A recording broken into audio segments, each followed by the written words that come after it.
Tensions are escalating in the Middle East as the United States and its allies face growing threats from Iranian-backed fighters. A cluster of Houthi-launched missiles targeted two American container ships on Wednesday. They were carrying cargo for the Department of Defense. U.S. forces successfully shot down two missiles, and a third landed in the Red Sea without damaging either ship.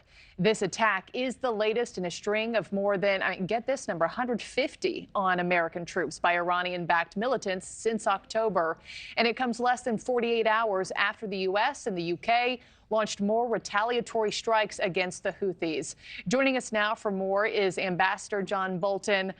Sir, always good to have you. I'd like to just start with that joint attack that we saw this week from the United States and from Great Britain.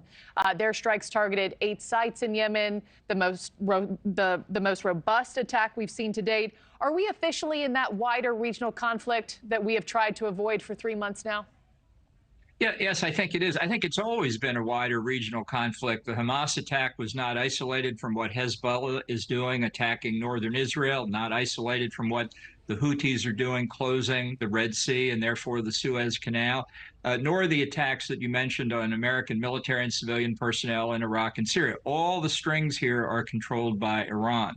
So I think the U.S.-UK strikes against the Houthis are the right thing to do. But I think clearly, because after now 6 or 7 of these strikes, and I'm sure we've done a lot of damage, the attacks on shipping in the Red Sea continue. The problem here is that we're attacking the proxies and we're not attacking the source. The source is Iran. Yes. They're feeling no pain here. They're feeling no pain here.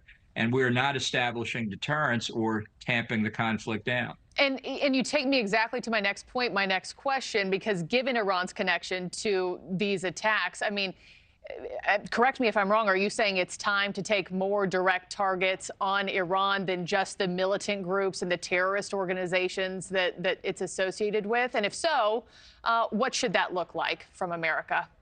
Well, I think it is time to do that. I think the Iranian leadership views the Houthis and these others more or less as expendable. So we can inflict considerable damage on them. It won't change Iran's plans or objectives. Now, the kind of response to Iran itself that I'm talking about here, I'm not talking about regime-threatening activities. I'm not talking about putting U.S. boots on the ground. But, for example, there are Iranian naval vessels in the Red Sea helping the Houthis target commercial ships and U.S. Navy vessels. Those Iranian ships can go to the bottom of the Red Sea. There are extensive air defense facilities on Iranian territory bordering on the Gulf. They can be destroyed.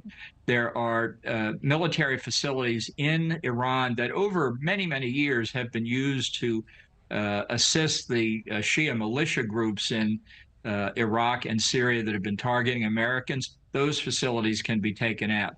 These are clear signals to Iran that we do not accept that our personnel, our American personnel, will be left vulnerable to the attacks of their proxies.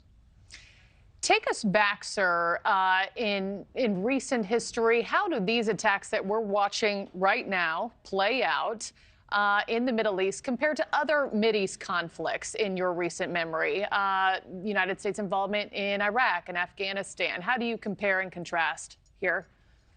Well, I think this is a very different circumstance, but I think we have to understand what the objectives of our adversary are and what Iran seeks in its end state. Maybe not in this particular conflict, but it seeks hegemony within the region against its traditional adversaries, the Arab Gulf states and others, and it seeks dominance within Islam. So this is part of 20 or 30 years of conduct by the Iranian government since the revolution in Iran in 1979, and we're seeing it play out here. We're just not playing on the same chess field as the Iranians. The White House does not acknowledge the connectedness of all these conflicts, and therefore we do not have an adequate strategy to deal with it.